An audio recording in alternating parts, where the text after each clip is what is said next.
ಹೆಬ್ಬೆಳಲು Shri Chakramata YouTube channel ವೀಕ್ಷಕರಿಗೆ ನನ್ನ ಹೃತ್ಪೂರ್ವಕ ನಮಸ್ಕಾರಗಳು. ಸುಭಾಷಿತ: ಸಹನೆ ಇಲ್ಲದ ಹೆಂಡತಿ, ಸಂಪಾದನೆ ಮಾಡದ ಗಂಡ, ಮಾತು ಕೇಳದ ಮಕ್ಕಳು, ಇವರು ಜೀವನದ ನಿಜವಾದ ಶತ್ರುಗಳಂತೆ. ಗೊತ್ತಾಯ್ತಾ? ನಾವು ಇವತ್ತು ದಿನಪಂಚಾಂಗಕ್ಕಿಂತ ಮುಂಚೆ ನಾವು ಗಿಳಿಪಾಠದ ಬಗ್ಗೆ ತಿಳ್ಕೊಳ್ಳೋಣ. ಪಂಜರದಲ್ಲಿರುವ ಗಿಳಿಯೂ ಕೂಡ ಏನು ಮಾಡುತ್ತೆ? ರಾಮ ರಾಮ ಅಂತ ಎನ್ನುತ್ತೆ. ಪಂಜರದ ಹೊರಗಿನಿರುವ ಮನುಷ್ಯರಿಗೆ ರಾಮ ರಾಮ ಎನ್ನಲು ಏನು ಕಷ್ಟ? ಅವರಿಗೆ ದುಡಿಯೋದೇ ಆಗೋಗುತ್ತೆ. ದುಡ್ಕೋಬೇಕು, ದೊಡ್ಡವನಾಗಬೇಕು ಅನ್ನೋದೇ ಆಗೋಗುತ್ತೆ. ರಾಮ ಅನ್ನೋದಕ್ಕೂ ಕಷ್ಟ. ರಾಮನ ಭಕ್ತರನ್ನು ನೋಡಿ ಕಲಿಯಲಿಲ್ಲ, ಆದರೆ ರಾಮನಾಮ ನುಡಿಯುವ ಗಿಳಿಯನ್ನು ನೋಡಿ ಯಾರಾದರೂ ಕಲಿಯಬಾರದೆ? ಒಂದು ಸಾಧಾರಣ ಅಕ್ಕಿಯನ್ನು ನೋಡಿ ಕಲಿಯುವುದು ಏನಿದೆ ಎನ್ನುವ ಅಹಂಕಾರ ಬೇಡ. ಗಿಳಿಗಳು ನೋಡಿ ಕಲಿಯುವುದು ಬೇಕಾದಷ್ಟಿದೆ. ಗಿಳಿಗಳು ಹಗಲು ನಿದ್ದೆ ಮಾಡುವುದಿಲ್ಲ, ರಾತ್ರಿ ಸುತ್ತಾಡುವುದಿಲ್ಲ, ಕೆಲಸದ ವೇಳೆ ವಿಶ್ರಾಂತಿ ಪಡೆಯುವುದಿಲ್ಲ, ವಿಶ್ರಾಂತಿಯ ವೇಳೆ ಕೆಲಸ ಮಾಡುವುದಿಲ್ಲ. ಮರಿಗಳ ಪೋಷಣೆಗೆ ಕೊರತೆ ಇಲ್ಲ, ರೆಕ್ಕೆ ಬಂದ ಮೇಲೆ ಹಾರಿ ಹೋದವಲ್ಲ ಎಂದು ದುಃಖಿಸುವುದಿಲ್ಲ. ಗಬಗಬನೆ ತಿನ್ನುವುದಿಲ್ಲ, ಹೆಚ್ಚು ತಿಂದು ಜೀರ್ಣ ಮಾಡಿಕೊಳ್ಳುವುದಿಲ್ಲ. ಮನೆಯ ಮುಂದೆ ಕಾಳುಗಳ ರಾಶಿ ಸುರಿದರೂ ಎಷ್ಟು ಬೇಕೋ ಅಷ್ಟೇ ತಿನ್ನುತ್ತವೆ ಹೊರತು ಸಂಗ್ರಹ ಮಾಡಿ ಇಟ್ಟುಕೊಳ್ಳುವುದಿಲ್ಲ. ಏಕೆಂದರೆ ಪ್ರಕೃತಿಯ ಮೇಲೆ ಅಪನಂಬಿಕೆ ಇಲ್ಲ, ನಾಳೆ ಹೇಗೆಂಬ ಚಿಂತೆ ಇಲ್ಲ. ಸಂಜೆ ಆಗುತ್ತಿದ್ದಂತೆ ಗೂಡು ಸೇರಲು ತಡ ಮಾಡುವುದಿಲ್ಲ. ಮುಂಜಾನೆ ಎದ್ದು ರಾಮರಾಮ ಎನ್ನಲು ಇಂದು ಮುಂದೆ ನೋಡುವುದಿಲ್ಲ. ಸೋಮಾರಿತನ ಅಂತೂ ಇಲ್ಲವೇ ಇಲ್ಲ. ಅದಕ್ಕೆ ಆಹಾರದಲ್ಲಿ ವೈವಿಧ್ಯ ಬಯಸುವುದಿಲ್ಲ, ಆಹಾರ ಬದಲಿಸುವುದಿಲ್ಲ, ಬಾಹ್ಯ ಮನರಂಜನೆ ಬೇಡುವುದಿಲ್ಲ, ಬೇಜಾರಿನ ಪ್ರಶ್ನೆಯೇ ಇಲ್ಲ. ಅದಕ್ಕೆ ಆರೋಗ್ಯ ಕೆಡುವುದೆಂಬ ಭಯವೇ ಇಲ್ಲ. ಏಕೆಂದರೆ ಆಹಾರ ಪದ್ಧತಿಯಲ್ಲಿ ಏರುಪೇರು ಇಲ್ಲ.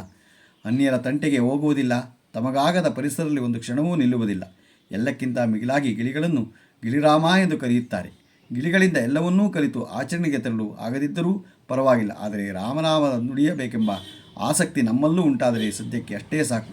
ಜೀವನ ಸರಳ, ಸುಂದರವೂ ಆಗತ್ತೆ. ಗೊತ್ತಾಯ್ತಾ? ಮತ್ತು ಯಶಸ್ವಿಯಾಗತ್ತೆ. ಯಾವಾಗಲೂ ನಾವೇನು ಮಾಡಬೇಕು? ರಾಮನಾಮ ಭಜನೆ ಮಾಡಬೇಕು, ರಾಮನಾಮ ಜಪ ಹೇಳ್ಕೊತಾ ಇರಬೇಕು. ಏನು ಕಳ್ಕೊಳ್ಳೋದಕ್ಕೆ? ರಾಮ ರಾಮ ರಾಮ ಅನ್ನೋದಕ್ಕೆ ನಾವೇನಾರ ಕಳ್ಕೊಬೇಕಾ? ದುಡ್ಡು ಕೊಡಬೇಕಾ? ಕಾಸು ಕೊಡಬೇಕಾ?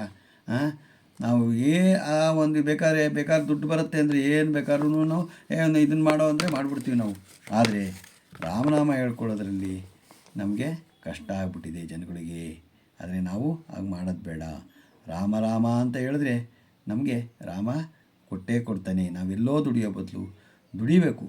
ಆದರೆ ರಾಮನಾಮ ಜಪ ಹೇಳ್ಕೊಂಡು ದುಡೀರಿ, ಇನ್ನೂ ಬೇಗ ಅದು ಕೆಲಸಗಳು ಕೈ ಕೊಡುತ್ತೆ.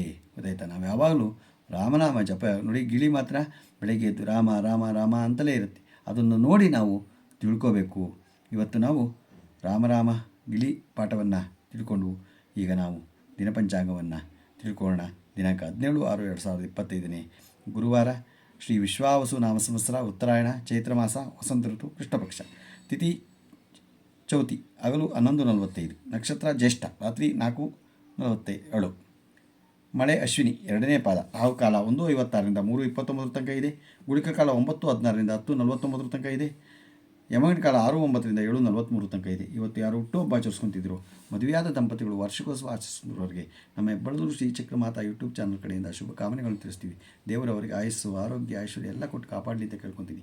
ನಮ್ಮ ಹೆಬ್ಬೆಳಲು ಶ್ರೀ ಚಕ್ರಮಾತಾ ಯೂಟ್ಯೂಬ್ ಚಾನಲ್ ಯಾರು ಸಬ್ಸ್ಕ್ರೈಬ್ ಆಗಿರೋ ದಯಮಾಡಿ ಸಬ್ಸ್ಕ್ರೈಬ್ ಆಗಿ, ಲೈಕ್ ಕೊಡಿ. ಇದು ನಿಮ್ಮದೇ ಚಾನಲ್ ಆಗಿದ್ದರಿಂದ ನಮ್ಮ ಲಿಂಕನ್ನು ಬೇರೆಯವ್ರಿಗೆ ಫಾರ್ವರ್ಡ್ ಮಾಡಿ. ನಮಸ್ಕಾರಗಳು.